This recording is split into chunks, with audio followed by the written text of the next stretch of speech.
What started as a simple parking case became one of the most shocking moments Judge Frank Caprio had ever seen. Moments after a 92-year-old grandmother stepped up to the bench, her trembling voice brought the entire courtroom to a standstill. She came to talk about a fine, but what she revealed was about her grandson, and the only child of her son who died in Afghanistan, and the horrifying truth about what the housemaid had done to him. Even the officers in the room froze. Judge Caprio stopped everything, and what happened next, no one in that courtroom will ever forget. Before we continue, hit like, subscribe to the channel, and tell us in the comments where in America or around the world are you watching from.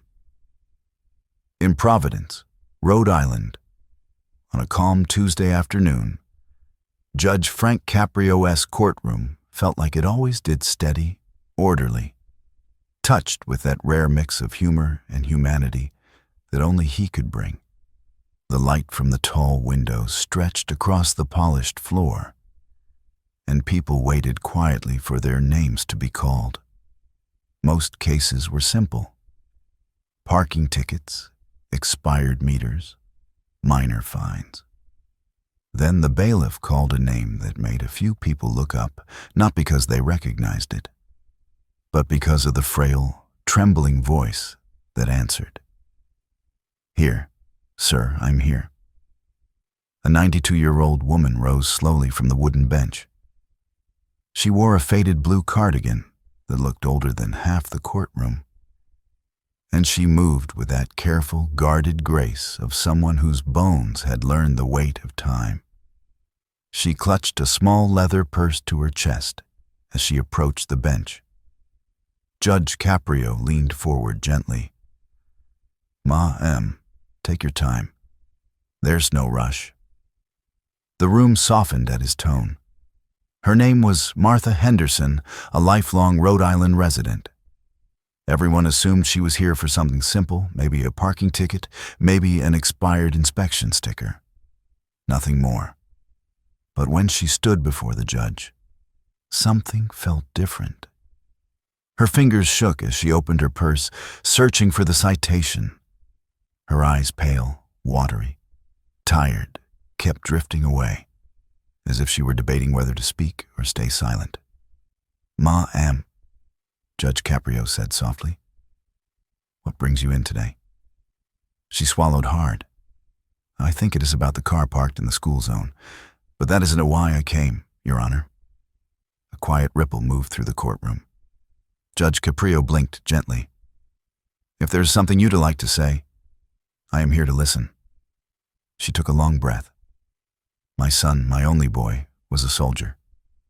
He died in Afghanistan 12 years ago." Her voice cracked. A hush fell over the courtroom. "I raised his little boy, my grandson, since the day he was born. I promised my son before he deployed that I'd keep the child safe." Her lips trembled. I tried. No one moved. Even the officers along the wall straightened. And I hired a young woman, someone who lived with us, helped around the house. I trusted her with everything. Her hands tightened around the purse. "But, Your Honor, she did something to my grandson. Something terrible. And I'm afraid the law doesn't know yet. I came here today because I didn't know where else to go." Judge Caprio's expression changed, still calm, still gentle but sharpened with concern. "What did she do, Martha?" he asked quietly. She opened her mouth, but the words stuck in her throat. Tears rolled down her cheeks. The courtroom held its breath. "I didn't bring this to the police," she whispered. "Not yet. I'm scared of what will happen to him, to the boy. He's all I have left." Judge Caprio nodded once, slowly.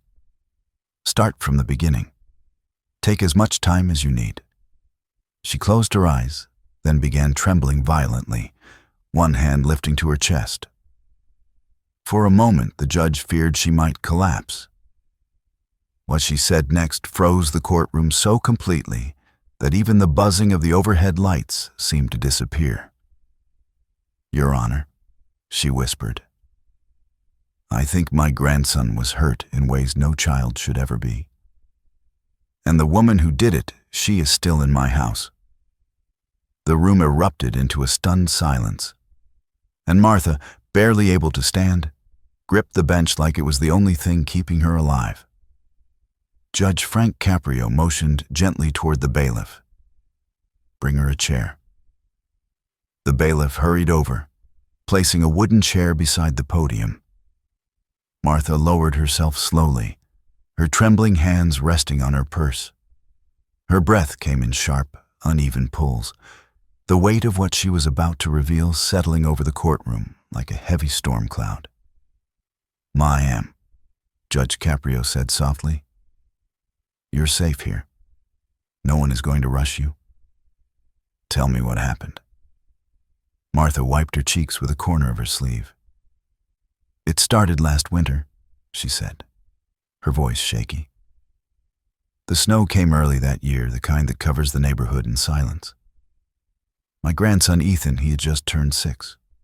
A sweet boy, quiet, thoughtful, looked just like his father." Her memory drifted for a moment. "My son Daniel, when he deployed to Afghanistan, he left Ethan's mother pregnant. He never got to hold his baby. His helicopter went down outside Kandahar. They only found his dog tags." Her throat tightened. "I promised him I'd raise Ethan. I never broke a promise to him in my life." The courtroom remained still, the story pulling every eye toward her. "I'm old," she whispered. "I can move like I used to. The stairs tire me.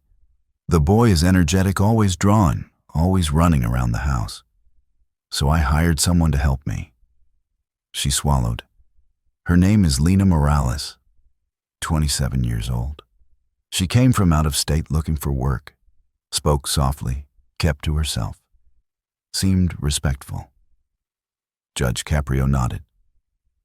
"How long did she work for you?" "Almost 10 months, Martha replied. "She lived in the guest room, cooked for Ethan, helped with his schoolwork, cleaned the house. I was grateful. She felt like family." A bitter tremor entered her voice. "I thought God sent her." A low murmur spread across the courtroom. The judge raised a hand and silence fell again. "Then things changed," Martha continued. "Little things at first. Ethan," he stopped smiling. "He used to greet me every morning at the kitchen table. But he grew quiet, nervous. He'd wake up at night crying but refuse to tell me why. He wouldn't let me turn off the hall light." Her fingers dug into the purse strap. "One night, I heard him whimpering from his room. When I went to check on him, Lena was sitting beside his bed. She jumped when she saw me, said she was just comforting him because he had a bad dream." Martha's voice dropped, but Ethan looked terrified. His little hands were shaking. Judge Caprio clasped his hands on the bench. "Did you ask him what happened?" "I did," she said. "But every time I asked, he said, 'Nothing, Grandma. Please don't get mad.' He said it like someone had told him to." A father sitting in the back row shifted uneasily. A mother in the second pew pressed a hand to her mouth. "Then," Martha said, her eyes filling again, "I started noticing bruises, tiny ones, on his arms, his back, behind his ears. I asked him where he got them, and he said he fell. But Ethan doesn't lie. He's never lied." Her voice began to shake uncontrollably. "One day I found him crying in the bathroom. He told me he didn't want Lena to give him baths anymore. I asked why. She paused, fighting for air. He said she holds him too tight." A cold tension rippled across the courtroom. "And then," Martha said, staring into the middle distance, "I started hearing things at night. Whispering. Not from Ethan's room, from Lena's. My hearing isn't good, but I heard her say his name. Over and over. Judge Caprio lifted his glasses slightly, his expression turning stern beneath the compassion. Ma, did something specific happen that made you come here today? Yes, she whispered. Something I saw yesterday. She gripped the arm of the chair, knuckles turning white. I had fallen asleep in my rocking chair. Ethan was playing in the living room. Lena said she'd watch him. When I woke up, the house was quiet. Too quiet. I went down the hall to Ethan S. room. She paused, tears running freely, and I saw Lena kneeling beside him. She was holding his face between her hands. He was crying. The courtroom froze. I heard her say, "Dante, tell Grandma." She wanted to believe you. Martha S.'s voice shattered, and then she slapped him. A grown woman slapped a 6-year-old boy who lost his father before he was born. Someone near the back gasped. An officer's jaw tightened. I was too shocked to speak, Martha whispered. I turned around before she saw me. I didn't know what to do. I didn't want to call the police without being sure. I didn't want Ethan taken away from me. He's all I have. She looked up, eyes red, voice a fragile whisper. I came here because you're the only judge I've ever trusted. I've watched your courtroom for years. You listen. People say you have a heart. The room swallowed the silence whole. But this morning, she said, trembling again, something worse happened. Judge Caprio leaned forward. What happened, Martha? She tried to take him, Martha whispered. Tried to leave the house with him. She said she needed fresh air. Only she had 2 suitcases in the trunk. A deep and sudden stillness gripped the courtroom. That's why I am here, Your Honor, she said. I'm afraid she is planning to disappear with my grandson, and I am afraid she has already hurt him in ways I cannot see. Judge Caprio slowly removed his glasses. Where is Ethan right now? Her voice cracked. With her in my house. Gasps erupted across the room, and the judge's expression changed in an instant, no longer gentle, no longer soft, but sharp, urgent, decisive. Something was very, very wrong. Judge Caprio's face shifted from gentle concern to something far more urgent, something razor-focused, protective, and unmistakably decisive. For a man known for compassion, the sudden steel in his eyes sent a chill through the courtroom. Martha, he said quietly, look at me. She raised her trembling gaze. Are you telling this court that your 6-year-old grandson is currently alone in the custody of a woman you believe may harm him or abduct him? Her lips quivered. Yes, Your Honor. I didn't know where else to go.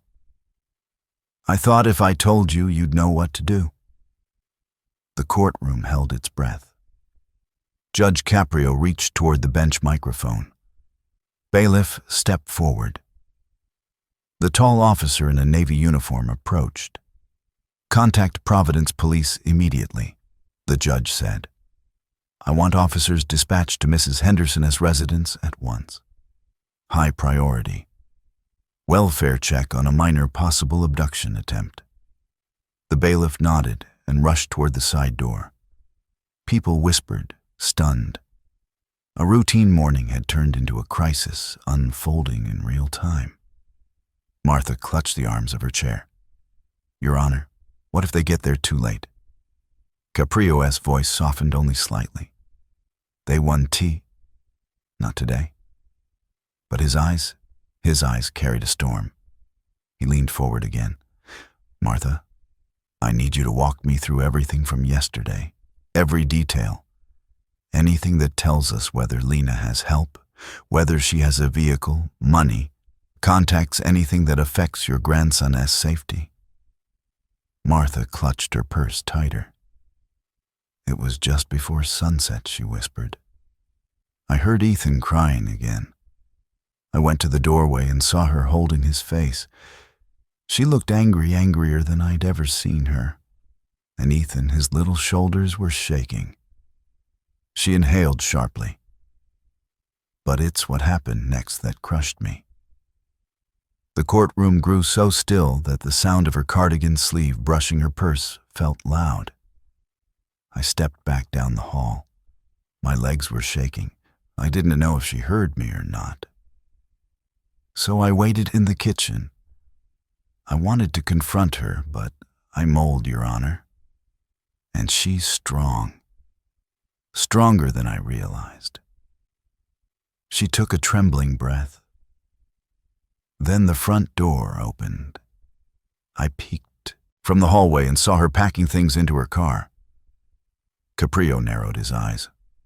What things? A blanket, Ethan's backpack, his sketch pad, his shoes.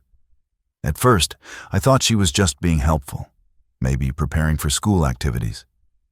But then I saw the suitcases. 2 of them. One hers, one she'd taken from my closet. The brown one I used when Daniel was stationed at Fort Drum.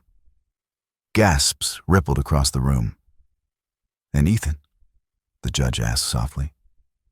He was standing next to her, Martha whispered, holding his stuffed airplane, the one Daniel bought before deployment. He never takes it outside. Never. A mother in the audience pressed her hand to her mouth, tears forming. She told him, Martha continued, We were going for a drive. Grandma needs rest. Don't worry, sweetheart. I'll take care of you. Her voice cracked. She talked to him like she owned him. Judge Caprio straightened in his chair, jaw clenched. Martha, he said, why didn't you call 911 right away? I tried, she whispered. I picked up the phone, but when I looked outside again, there was a man standing near her car. The courtroom tensed. A man? Caprio asked. Describe him. He was tall, she said, thick beard, wearing a dark jacket. He looked around the street like he was checking if anyone was watching. Then he nodded at her. A small nod. Like a signal. Her hand shook violently. That's when I realized she wasn't acting alone. A man in the back muttered, Jesus, that is when I panicked. Martha said. I stepped outside and said, Where are you taking him? She smiled this strange, cold smile and said, Just a ride. You need to rest. You'll be better off with me today. Her voice fell to a brittle whisper. But when I stepped toward Ethan, the man took one step forward too, blocking me. The entire room stiffened. Caprio's tone turned firm. Did she leave with him? No, Martha said, wiping her eyes. A neighbor came outside at that moment. She panicked. She grabbed Ethan's hand too hard and pulled him back into the house. The man walked down the street and disappeared. I don't know who he was. Caprio leaned back slightly, processing, measuring the gravity. Do you believe she intends to take Ethan permanently? Martha nodded, tears falling again. She hates me, she whispered. She thinks I am too old, too slow. She says Ethan needs someone young, someone capable. She tells him things about me being weak, being forgetful. She clutched her chest. Yesterday, Ethan whispered to me, Grandma, Donda let her take me. And, Your Honor, he's never asked me for anything with that much fear. Someone in the audience sobbed quietly. Judge Caprio exhaled slowly. Martha, the police are already en route. But I need you to tell me something very important. Her eyes slowly lifted. Has Ethan ever said she hurt him physically? Or touched him in ways she shouldn't? The room's air grew cold. Martha's fingers froze around her purse. Her voice fell to a barely audible whisper.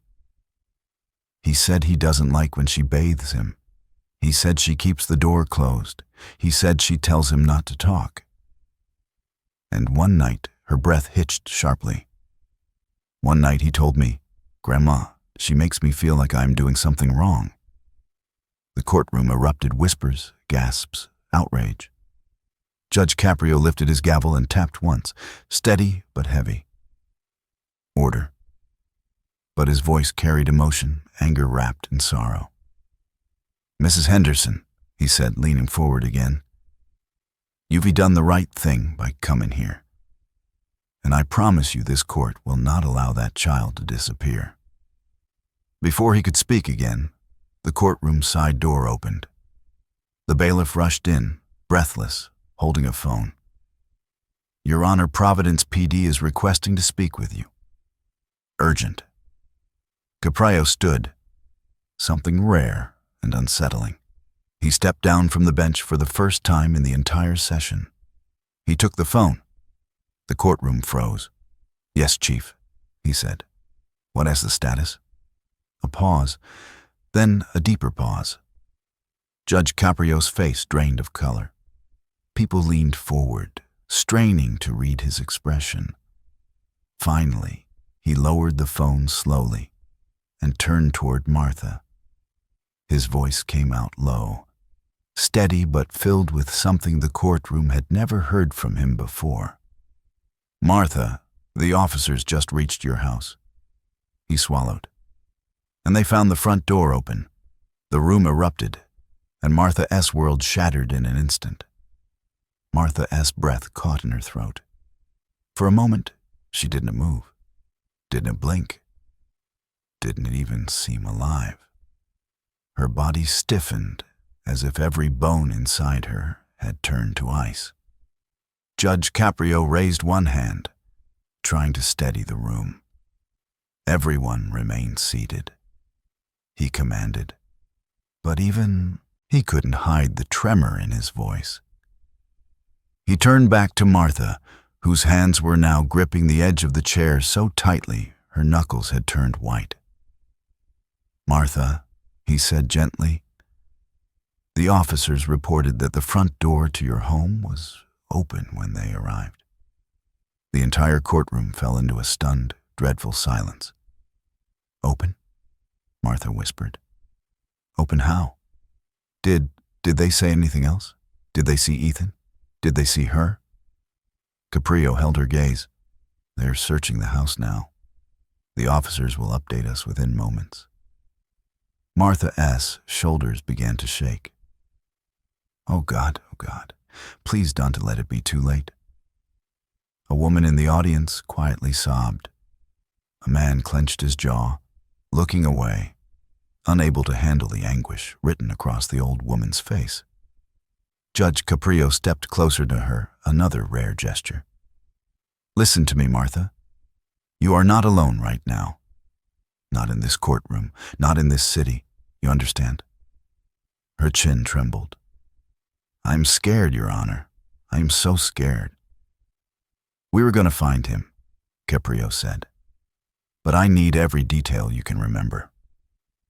Before she could respond, the door swung open again. The bailiff, pale-faced, hurried inside with the phone still pressed to his ear. Your Honor, he said urgently, PD has an update. Caprio took the phone again. Chief, go ahead. A beat of silence, then another. The courtroom could hear Caprio S. breathing slow, grounded, forcing calm over panic. Yes, he said tightly. I understand. What about the child? Did they? He stopped mid-sentence. His eyes widened. The room felt the drop in his tone like a physical blow. He nodded once. Keep the perimeter secure. Don't let anyone leave the street. I'll be there. He handed the phone back to the bailiff. Then he turned to the courtroom, voice steady but grave. They found signs of struggle inside the house. People gasped. Someone cursed under their breath. A woman cried louder. However, Caprio added quickly, they did not find Ethan or Lena inside. The back door was also open. Footprints in the mud. A small suitcase dropped on the kitchen floor. Martha S. trembling intensified. My God, she took him. She took my baby, but there is more, Caprio continued. Neighbors reported seeing a car idling behind your house around 15 minutes ago. Blue sedan, Connecticut plates. Officers are checking nearby intersections right now. Martha pressed both hands over her face. Please find him. He is just a little boy. He is just a baby. The judge nodded to the bailiff. Get me that street camera feed from Parkman Avenue and alert Warwick and Cranston PD. The bailiff dashed out. Then Caprio turned back to Martha and knelt slightly, just enough so his eyes were level with hers. Martha, he said softly, I know you're scared, but I need something very important from you now. I'll tell you anything, she whispered. I need you to tell me why you think she wants to take him. Caprio said, Why now? Why today? What changed? Martha stared down at her shaking hands. It was something I found, she whispered. What did you find? She reached into her purse and pulled out a small folded paper. Her hands were trembling so badly the sheet almost slipped from her fingers. I found this in her room yesterday, she said, hidden inside a book. Caprio took the paper and gently opened it. The courtroom leaned as if pulled by gravity. It wasn't just a note. It was a birth certificate. Not Ethan S. A different name, a different child, a baby girl, born 7 years ago. Mother S. name, Lena Morales. Father, not listed. Status, child removed from parental custody. The courtroom gasped. Martha continued, voice breaking. There were also court documents showing she lost custody. Terminated rights, the child placed into state care. Her tears fell faster, and the notes said she blamed the grandmother who took the child in. Caprio's eyes lifted sharply. She kept writing, She stole her from me. She took my baby. Grandmothers shouldn't have raised children. They don't deserve them. A chilling realization crept over the courtroom like a shadow. She wasn't talking about you, Caprio whispered. She was talking about someone else. She kept calling me the replacement, Martha whispered. She said I reminded her of the woman who ruined her life, the woman who took her daughter. Her voice trembled with terror. And she said she wouldn't let another grandmother steal her child again. Only this time she wanted a child who loved her back. A man in the gallery muttered, Jesus Christ. Caprio closed the paper slowly. Martha, he said, voice thick. She didn't just want to take Ethan. Martha lifted her face pale, streaked with tears. She wanted to replace the child she lost, Caprio said. And she chose Ethan because he was vulnerable, because he needed care, because she could manipulate him. This wasn't just mistreatment. This was obsession. Martha S.'s body collapsed forward, a moan of grief breaking out of her. No, not my Ethan. The courtroom doors flew open once more. This time the bailiff didn't walk, he ran. Your Honor, he shouted, we have another update. Every head snapped toward him. What is it? Caprio demanded. The bailiff swallowed hard. A traffic camera just captured the blue sedan matching the neighbor S description. Martha S. breath froze. Caprio's jaw set like stone. Where? He asked. The bailiff hesitated, eyes darting toward Martha. Heading toward the I-95 southbound on-ramp, he said. And the child is visible in the back seat. The courtroom seemed to tilt. Martha S. screams shattered the silence. My baby, she is taking him out of the state. Judge Caprio didn't pause, didn't breathe, didn't blink. He stood tall, commanding, urgent, a man fueled by righteous anger. Bailiff, he ordered, get the highway patrol. Now. Full alert. Amber alert protocol if necessary. The bailiff sprinted toward the hall. And Martha, shaking uncontrollably, whispered the only words her heart could form. "Please, dear God, save my grandson." Judge Caprio looked toward the exit, toward the road, the highway, the unraveling danger ahead. And his voice, low and fierce, cut through the tension. "We are not losing him, Martha." But deep in his eyes, there was fear. Real fear. Because now the chase had already begun. The courtroom, normally a place of measured voices and quiet procedure, had transformed into something electric, tense, and fear-soaked. People stood from the benches without realizing it. Mothers clutched their own children closer. Officers along the wall shifted with restless urgency. The air felt hot, heavy, charged. But no one felt the weight of that moment more than Martha. She sat hunched over, shaking uncontrollably, her thin shoulders trembling under the faded blue cardigan.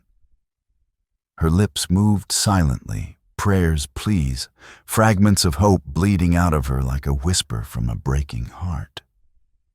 Judge Caprio stepped down from the bench again, something he almost never did. He placed a steadying hand on Martha's shoulder. "We were going to bring him home," he said quietly.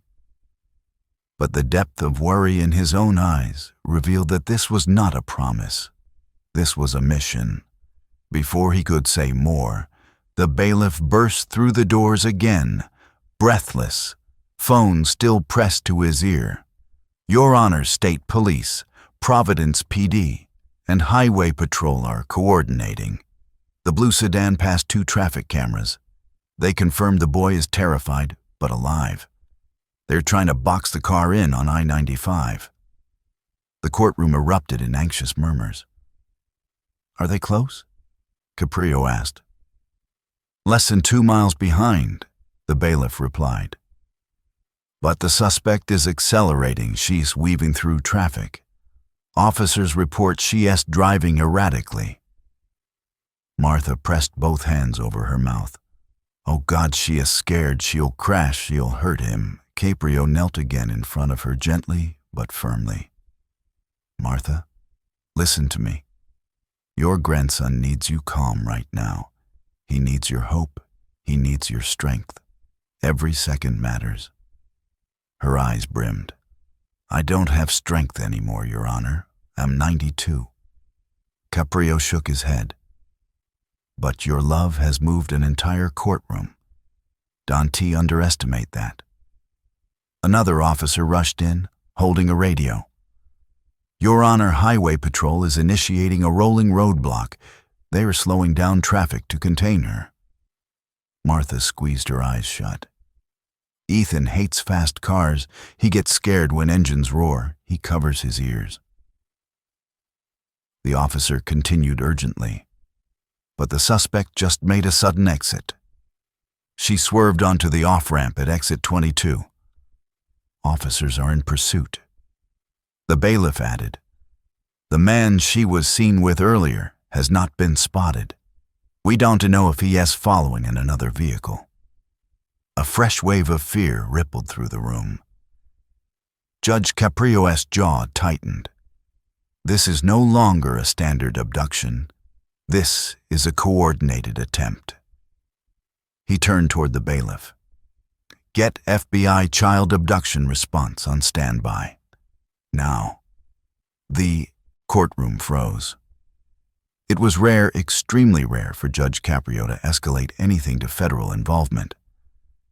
But today was not a day for hesitation. Before the bailiff could exit, the radio crackled sharply. "Update, child visible."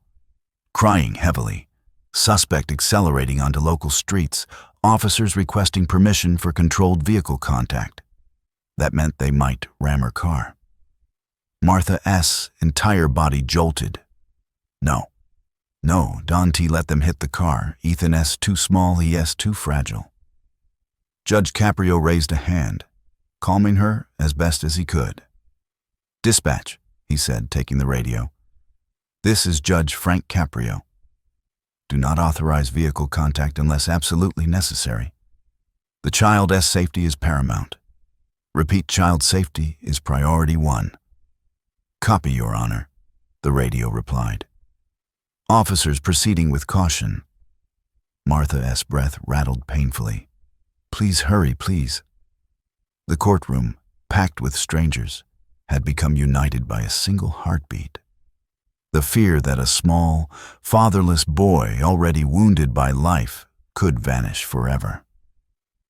A moment later, the radio crackled again, this time with louder voices, sirens in the background. Suspect vehicle has turned into a residential neighborhood, speed decreasing, officers in close pursuit. Another voice broke through. We see the boy, he's pressed against the window. He's crying for help. Martha sobbed openly. A woman nearby reached out, holding the old woman's hand, even though they had never met. Suspect is attempting to pull into a driveway. No, she's reversing. She's trying to escape officers blocking her. The radio sputtered. Then, the vehicle has stopped. The room froze, every person holding breath, heart, prayer. A long, aching silence. Then officers approaching suspect, refusing to exit. She is screaming, she is holding the child, stand by. Martha clutched the bench, sobbing harder. Please don't let her hurt him, please. More noise, shouting, doors slamming, scuffling. Then a breakthrough. We have the child. Child secured. Child safe. Martha's cry pierced the courtroom, a sound of such overwhelming relief that even officers wiped tears from their eyes. People clasped their hands together. Some prayed, some gasped, some broke into quiet sobs. Judge Caprio exhaled deep, shaken, grateful. The hard, unflinching concern that had gripped his face finally softened. Is he hurt? Caprio asked into the radio. Minor scratches. Looks frightened but unharmed. Reaching for officers, asking for his grandmother. Martha covered her mouth with trembling fingers, tears streaming.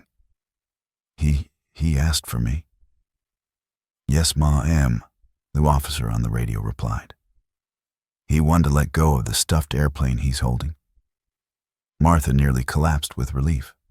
The bailiff hurried over and knelt beside her, steadying her shoulders. Judge Caprio spoke again into the radio. Bring him directly to the courthouse. We'll secure him here, and make sure EMS checks him immediately. Copy that. Transporting now. The radio clicked off. Silence fell again this time, a warm, trembling silence filled with disbelief and gratitude. Martha tried to stand but nearly fell. Two officers in the courtroom gently helped her up. She held their hands as if they were lifelines. Your Honor, she whispered. I don't know how to thank you. Caprio shook his head softly. I didn't save your grandson, Martha, he said. You did. You came here. You spoke up. You trusted your instincts. You trusted your love. Tears streamed down her face. And because of that, he continued, voice warm and steady. A little boy is coming home. Moments later, faint sirens could be heard outside the courthouse. Growing louder, closer, and gathered in that courtroom, officers, mothers, strangers, the judge, the trembling grandmother. Every single person waited, breath held, hearts wide open. For the moment a 6-year-old boy would walk through those heavy wooden doors and run into the arms of the only family he had left. A moment that would remind them all that justice isn't always about punishment. Sometimes it is about saving the last piece of someone else's world before it disappears forever. What happened in Judge Caprio's courtroom that day reminded everyone of one simple truth. Real justice isn't just about laws, it is about humanity. A 92-year-old grandmother, a grandchild left behind by a fallen American soldier, and a truth that finally came to light because she found the courage to speak. If this story moved you even a little, hit the like button. It helps more than you know. Subscribe for more real stories from American courtrooms. And tell us in the comments, where are you watching from tonight? Stay safe, stay kind, and we'll see you in the next one.